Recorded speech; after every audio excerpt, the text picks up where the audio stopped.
बार अगर England team दोबारा West Indies खेलने आता है तो आपकी क्या सलाह रहेगी कि इंग्लैंड टीम ग्रेनेडा को? पे लैंड ना करे वो।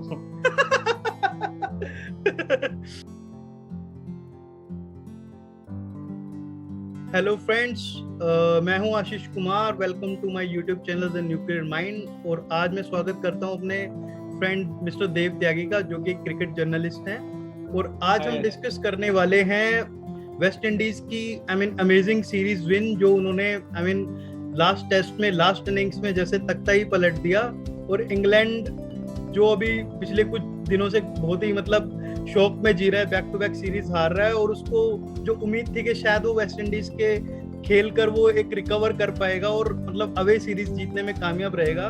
बट वेस्ट इंडीज ने उनका वो सपना चकनाचूर कर दिया और जो रूट की जिंदगी में 10 और हर्डल्स लाके खड़े कर दिए।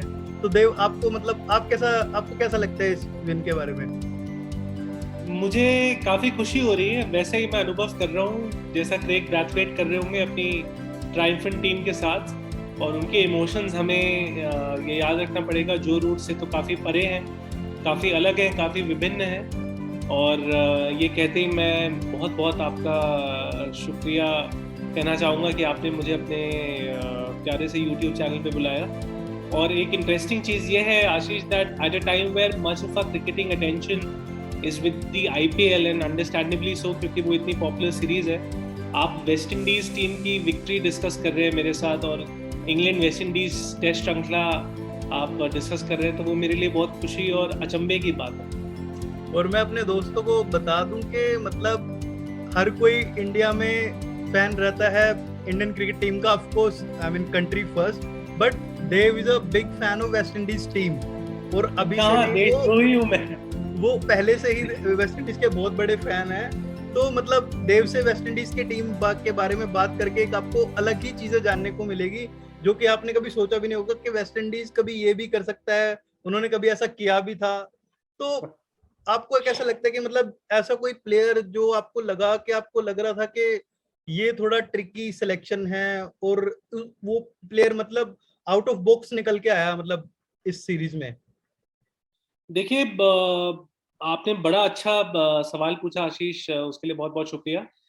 मुझे टू बी ऑनेस्ट सिलेक्शन में एज सच कुछ नहीं लगा, जो लोग उन्होंने खिलाए अगर हम उनके बारे में बात करें तो। लेकिन हाँ, मैं जरूर कहना चाहूंगा कि रकीम कॉर्नवॉल को ना खिलाना मेरे लिए personally as a fan of Cornwall and West Indies test cricket team थोड़ी दुख की बात थी।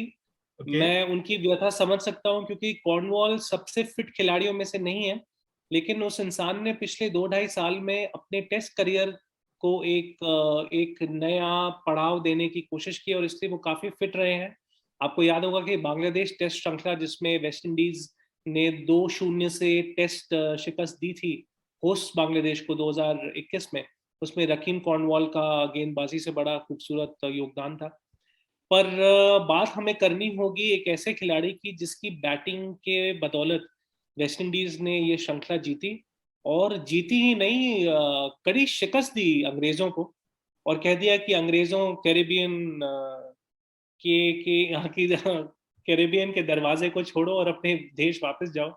और वो बल्लेबाज है क्रेग ब्रैथवेट।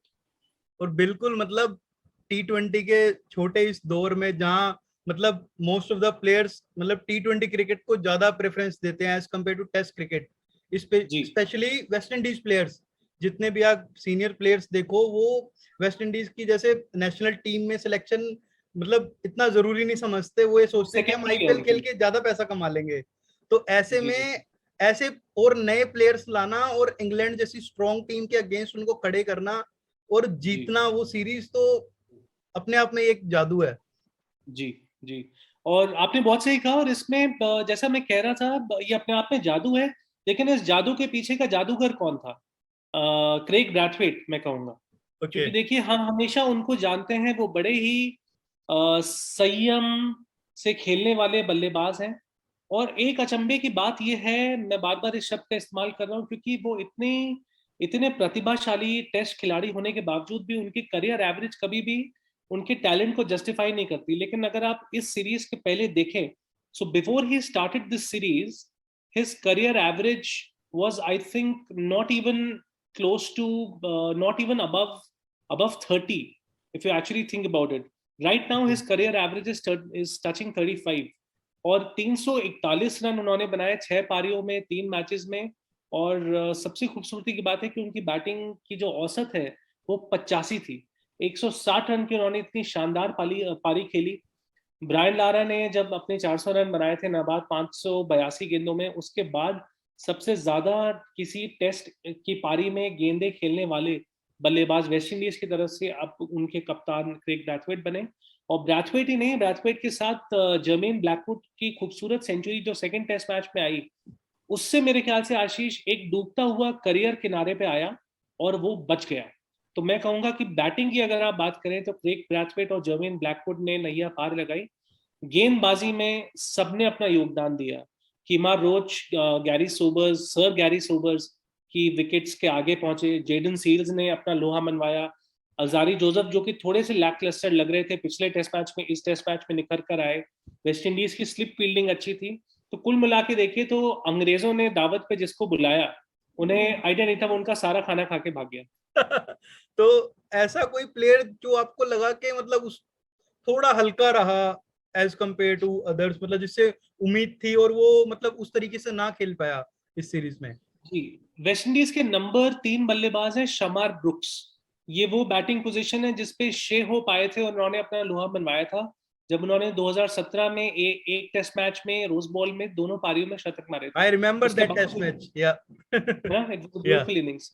उसके बाद ब्रुक्स को चांस दी गई है। ब्रुक्स एक एलिगेंट स्ट्रोक मेकर है। उनकी प्रोफाइल ये कहती है कि he strong on square of the wicket, लेकिन क्या वो इतने रन्स बना पाए? नहीं, एक भी अर्धशतक ना जड़ पाने के कारण और विकेट पे ज्यादा समय ना रह पाने के कारण उन्होंने अपनी टीम को काफी परेशान किया।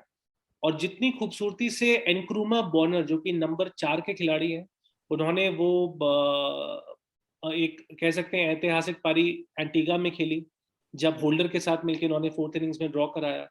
फिर उन्होंने सेंचुरी मार दी। उसके बाद वो ग्रेनाडा टेस्ट मैच में फेल हुए। लेकिन ब्रुक्स को मेरे ख्याल से ऐसा महसूस होगा कि मेरे साथ वाले मेरे सभी साथी भाई बंधु रन बना पाए लेकिन मैं अपनी टीम के लिए कुछ नहीं कर पाया। Great great. तो ये तो था वेस्ट इंडीज टीम का एनालिसिस। अब थोड़ी सी बात इंग्लैंड टीम की भी कर लेते हैं। कुछ तो गलत रहा होगा कि वो सीरीज नहीं जीत पाए, क्योंकि पहले 2 टेस्ट मैच ड्रॉ उन्होंने किए हैं, तो कहीं ना कहीं उन्होंने बॉलिंग अच्छी नहीं की पूरी तरह, बट बैटिंग उन्होंने सॉलिड की है, तभी वो टेस्ट मैच को ड्रॉ कराने में कामयाब रहे। तो आपको क्या लगता है कि थर्ड टेस्ट मैच में ऐसा क्या हुआ कि वो एकदम से उनका बैटिंग ऑर्डर बिल्कुल कोलैप्स हो गया? थर्ड टेस्ट मैच में वेस्ट इंडीज एक करारे मकसद के साथ उतरा। और ये जो पिच थी अभी तक, और पिचेस की काफी कंप्लेन और क्रिटिसिज्म हो रही थी आशीष जी कि काफी बेनाइल और बिनाइन पिचेस हैं, not effective for bowlers, they not getting any assistance. तो ग्रेनेडा जो है उसको स्पाइस आइलैंड कहते हैं, तो स्पाइसी पिच थी। और आई थिंक कहीं ना कहीं जो रूट की टीम को मिर्ची इस बात की लगी। और आई एम श्योर मैं एकदम आकाश चोपड़ा को टक्कर दे रहा हूँ इस टाइप की अनकैनी वाकया मिला के, जो कि मेरा बिल्कुल वो नहीं है इरादा। ही is a legend in his own right. तो मुझे लगता है कि कहीं ना कहीं इंग्लैंड ने उनको हल्का लिया और सही मौके पे वेस्ट इंडीज के बॉलर्स ने एक के बाद एक दिग्गज खिलाड़ियों को जल्दी आउट किया। स्टोक्स आउट हुए जल्दी, रूट जल्दी आउट हुए। इस टेस्ट मैच में रूट उतना कुछ कर ही नहीं पाए जबकि उन्होंने सेंचुरीज मारी है सीरीज में। क्रॉली आउट ऑफ फॉर्म रहे। काइल मेयर्स का फिर से उत्थान हुआ और इंग्लैंड का पतन हुआ। तो जहां एक खिलाड़ी का सूर्योदय हो रहा था तो उसने अपने सूर्योदय के साथ इंग्लैंड का सूर्यास्त कर दिया। तो bat batting, bat shot selection and greater intent of West Indies की मैं सराहना करता हूँ। और that is how they won this test match, I would say. तो अगली बार अगर इंग्लैंड टीम दोबारा वेस्ट इंडीज खेलने आता है तो आपकी क्या सलाह रहेगी कि इंग्लैंड टीम ग्रेनेडा पे को? लैंड ना करे वो। That's quite a good answer.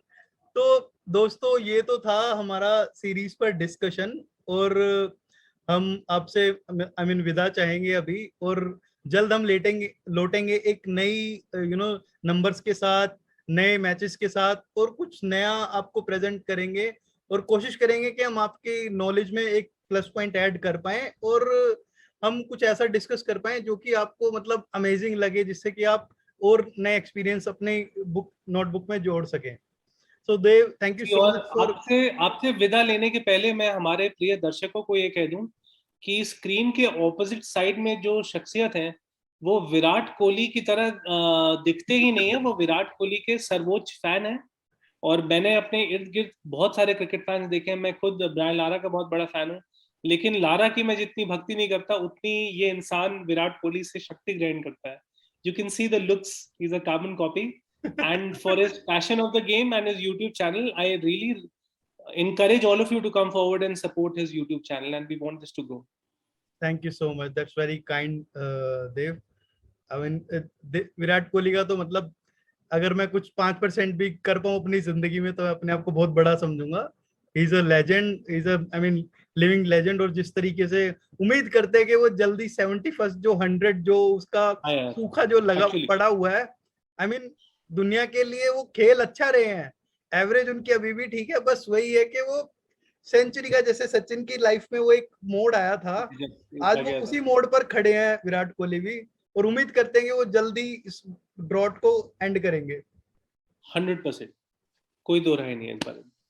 Thank you for inviting so much everyone, thank you so much Dev. फिर मिलेंगे नई बातों के साथ next week for sure. Great day. Thank you